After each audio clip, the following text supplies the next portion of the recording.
दोस्तों, आपको क्या लगता है कि रिटायरमेंट के लिए कितना पैसा चाहिए? 10 लाख, 50 लाख या फिर 1 करोड़? शॉकिंग बात यह है कि अगर आज आपकी एज 25 से 30 साल के बीच में है और 60 की उम्र तक आप जीना चाहते हैं तो आपको कम से कम 3 से 5 करोड़ का रिटायरमेंट फंड चाहिए। और ये सिर्फ बेसिक नीड्स के लिए है, लग्जरी लाइफ के लिए नहीं। पर ज्यादातर लोग ना रिटायरमेंट के बारे में तब सोचते हैं जब वक्त निकल चुका होता है और तब रिग्रेट होता है, काश मैंने पहले सोचा होता। आप ऐसी गलती मत करें दोस्तों। इसलिए मैं आपको आज बताऊंगा बहुत ही सिंपल और स्मार्ट इन्वेस्टमेंट स्ट्रेटेजीज जो किसी भी मिडिल क्लास भारतीय के लिए काम आएंगी। और अगर आप सच में अपनी फाइनेंशियल सिक्योरिटी को लेकर सीरियस हैं तो इस वीडियो को पूरा देखिए। दोस्तों, बात करते हैं why retirement planning is important. जरा सोच के देखिए, आज आपकी सैलरी है, जॉब है या बिजनेस है, लेकिन 60 साल बाद ना सैलरी होगी ना ही बिजनेस की श्योरिटी। और तब आप ये चाहेंगे ना कि बिना किसी टेंशन के आप लाइफ एंजॉय कर सके। पर अगर आपके पास पैसे नहीं हुए तो बहुत लोग ये सोचते हैं कि मेरे बच्चे मेरा ख्याल रखेंगे। बच्चों पर डिपेंडेंट है ना, एक रिस्की डिसीजन है। तो रिटायरमेंट के लिए अभी से सोचना जरूरी है। अब चलिए पहले ये समझते हैं कि लोग रिटायरमेंट प्लानिंग में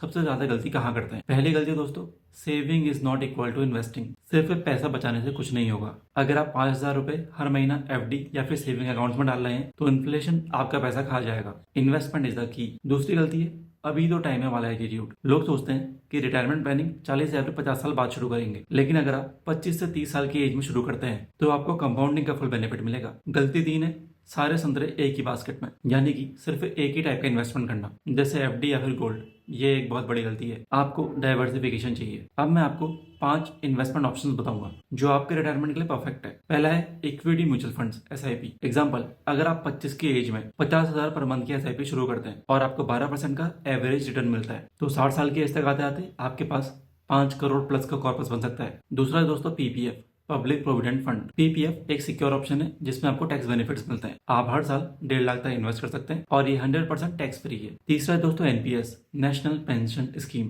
दोस्तों ये ना एक गवर्नमेंट बैक्ड प्लान है जो आपके रिटायरमेंट के लिए बेस्ट है। इसमें आपको एन्युटी मिलती है जो लाइफ लॉन्ग पेंशन जैसा काम करती है। चौथा है दोस्तों गोल्ड ईटीएफ्स या sovereign gold bonds. Physical gold लेने के बजाय आप एसजीबीस या फिर गोल्ड ईटीएफ्स में इन्वेस्ट करें जिसमें सेफ्टी भी है और बेटर रिटर्न भी। पांचवा है रियल एस्टेट, रेंटल इनकम। अगर आप एक लोकेशन पे प्रॉपर्टी लेकर उसको रेंट पे चढ़ाते हैं तो आपको रिटायरमेंट के बाद भी रेगुलर पैसिव इनकम मिल सकती है। अब दोस्तों, अगर आप 25 से लेकर 30 की एज में हैं तो SIP plus PPF plus NPS का कॉम्बिनेशन बेस्ट है। और अगर आप 40 या फिर 40 से ज्यादा एज के तो आपको थोड़ा एग्रेसिव अप्रोच अपनाना पड़ेगा, जैसे कि हायर एसआईपी अमाउंट और रियल एस्टेट इन्वेस्टमेंट। और अगर आप 50 या फिर 50 से ज्यादा के हैं तो अभी भी लेट नहीं हुआ है, एन्युटी प्लान और एनपीएस आपके काम आ सकता है। अब दोस्तों एक गोल्डन रूल है 70-20-10। इस रूल को फॉलो करो। 70% यानी कि आपका एक्सपेंसेस, 20% आपके इन्वेस्टमेंट्स और 10% इमरजेंसी फंड। अगर आप इस सिंपल फॉर्मूले को फॉलो करेंगे तो आपका रिटायरमेंट फाइनेंशियली सिक्योर होगा। दोस्तों, रिटायरमेंट प्लानिंग ना कोई ऑप्शनल चीज नहीं है, ये मैंडेटरी है। आज अगर आप थोड़ी सी प्लानिंग कर लेंगे ना तो कल आप बिना किसी टेंशन के लाइफ एंजॉय कर सकते हैं। तो आप कब शुरू कर रहे हो